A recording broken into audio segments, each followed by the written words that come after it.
What's up, everybody? JC here. I'm actually about to go through a back workout, and a question came to mind upon the drive over here. What is the criteria that you look for when hiring a fitness coach? Is it they have six-pack abs? Is it they have the glutes that you've always dreamed of? Or is it for something entirely different? Now, what if I told you that just those questions alone don't hold enough weight when it comes to your health and your goals? When going through this workout, I'm gonna explain 5 different things to look for when deciding on what fitness coach to hire.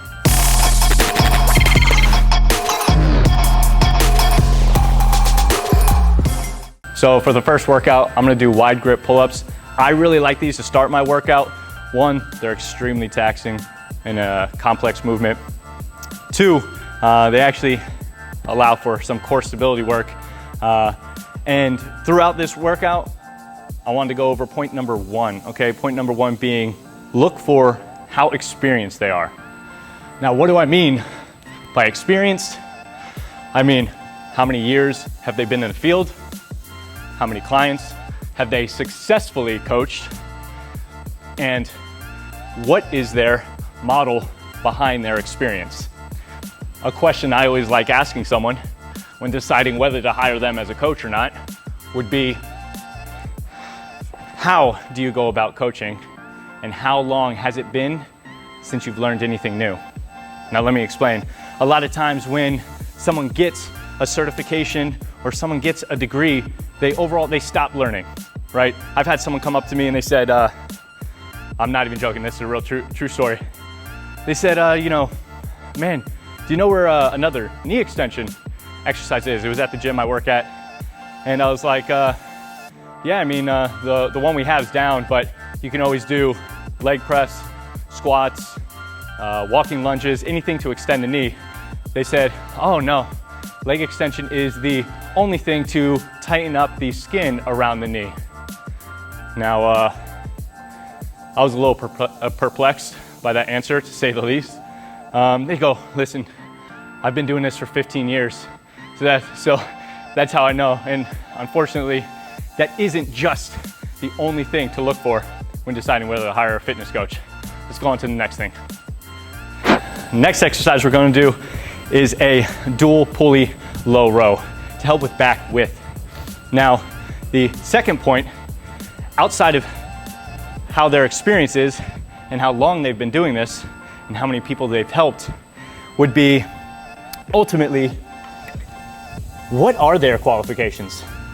Is it just time? For me and my goals and my health, I take it a little bit more personally. In today's day and age, everyone's trying to make sure that they could sell a personal training certificate to you.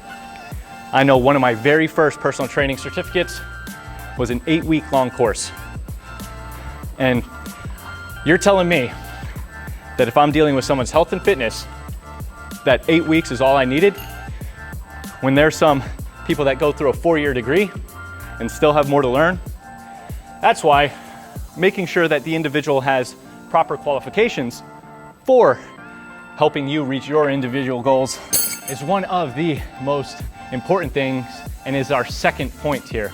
Me personally, I have my CSCS, that is a Certified Strength and Conditioning Specialist. It's one of the gold standard certifications amongst the industry because you need a college degree to even take. The year I took it, there was a 55% pass rating. I managed to be lucky enough to pass it, but that's because I read a textbook over 700 pages 3 different times. That's what you need to look for when hiring a fitness coach.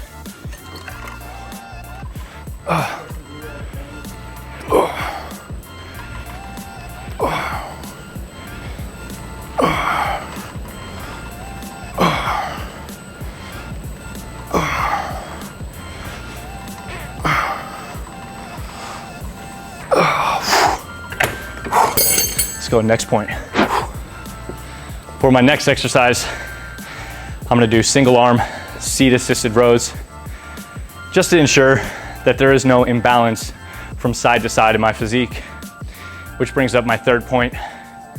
With this point, you wanna look for someone who is able to take complex research and break it down for the layperson to understand.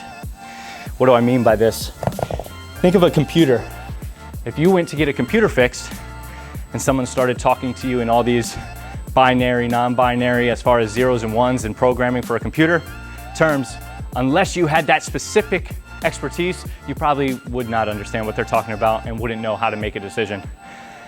The true sign of intelligence for someone is to be able to take complex terms and break it down for you to understand.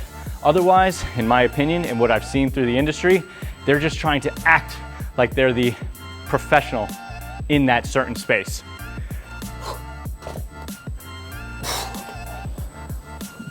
A lot of times I've seen, this is just smoke and mirrors. If someone can't take an exercise or a technique and explain it to you in a short and succinct way, then most likely not even they have a full understanding of what it is.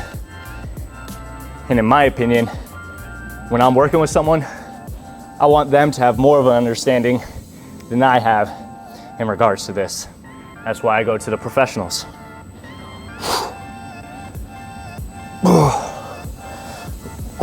Oh, there we go, sweat's starting flowing. All right, next point, let's hit some buys. All right, so our fourth point deals with something that's probably a little bit more pertinent to you, and that's client testimonials. The fourth thing I look for is whether they're actually getting results from their clients. A lot of times, people don't understand coaching is not just writing down a program on paper and saying, go have fun. It's also dealing with the psychology as well as physiology behind the body. Now, what I mean by this is a lot of times my clients, they're dealing with stress outside of the gym. You know, they went through a breakup, they're stressed at work, they had just had a newborn. A lot of things that we can't really necessarily account for too much just happen, but our training needs to keep going. We need to be consistent. That's where a coach comes in. So if they're showing you, hey, even with these individuals and the life stressors that they are experiencing, here's the goals and here's the time frame that I got them in. That way, one, you know, if your time frame is 8 weeks to get ready for a wedding, or a year span to just overall commit to a new lifestyle change, you know what to expect and how long to wait for that expected and greater return.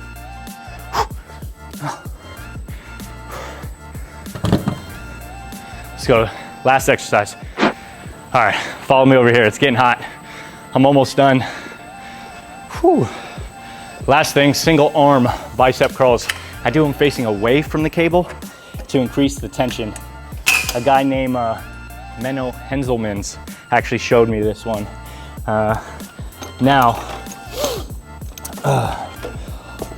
My fifth point when deciding who to hire as a fitness coach comes from disseminating between what they look like, it's a little light, trying to make gains in here, what they look like and how knowledgeable they are. They are not dependent on one another. Some of the smartest, best coaches I've come across, you'd look at them and you think, oh, they have an okay physique. And some of the worst coaches I've ever come across have probably the most aesthetic physiques I've ever seen. Now, what do I mean by this? A couple things. A point to look for is, if you are a fitness coach, it's probably in your best interest to be in some sort of good shape. It's not saying you gotta be lean year round. We know that isn't the healthiest for you. It's saying you just gotta practice what you preach. Now, a big thing with social media these days is that people are taking the fact that they are in shape without any qualifications, without any experience, without the ability to break down complex terms for the layperson to understand, and instead are just trying to market straight off of their physique. Now, we're all trying to do good and help everyone in this world, but that's a very coach-focused mentality in my opinion. And when you're looking for someone to help you with your own individual goals, then I'm looking for someone who wants to help me based off what I want and not how they look. Everyone looks different. Everyone has their own mindset of what is health and fitness to them and what they would like to look like. So being able to see that, okay, this coach looks this way, that'll probably attract you to them. But as long as you're taking the other 4 points that I mentioned, the experience, qualifications, being able to take complex terms and break them down, and their client testimonials, one of the most important, and those all check off, then if they have a great physique, that's just a cherry on top. But that isn't the end all be all. I'm sure we've all heard, don't judge a book by its cover. Now, to finish this up, the reason why I am so passionate about helping you decide on a fitness coach, it doesn't even need to be me. I'd love it to be. I love helping people. I love utilizing the knowledge I've gained to help people. However, I've seen far too often people be mistreated, misinformed, and be led to think that they're doing something wrong when in fact it was the coach that just didn't know how to say, I don't know. Now, when you don't know something, you get even more respect from me if you're able to say that, because that means you're willing to learn. People graduate high school, graduate college, get through trade school, whatever it is, and then they stop learning. In my opinion, this industry is not for people who want to stop learning. The body is a complex organic organism that is ever changing and ever evolving. My tagline in my company is engineer, refine, evolve. The reason being behind that is we all have a plan engineered. In your mind, you said, okay, I'm gonna hire this coach and I'm gonna get from A to B by just hiring this coach. And then you hire that coach and then you're like, wait, but that's not my individual goal. This seems like a cookie cutter plan. You haven't been able to explain the questions I had. So now we have to refine those plans, kind of sharpen up the edges, get to a point to where, okay, we know what to look for in a coach. We know what to look for in ourselves when looking for a coach. And now we're upon that refinement, we are now evolving as individuals and evolving our thought process when it comes to training, okay? People hire coaches, not coaching. I want to change that. I want people to hire someone because they mesh with them on every facet, from a personality standpoint to a programming standpoint to getting you your individual goals. And that's why I'm doing this. And that's why I'm here, catching my breath. It's getting hot. Now, if you enjoyed this video, if you got anything out of this video, feel free, like the video. Let me know that you like these type of videos so I know to keep making them. Comment, ask me more questions. Let's open the dialogue for discussion and then share it. By sharing it, we can spread the word, spread the wealth, and let's help change the world together. Thanks, guys.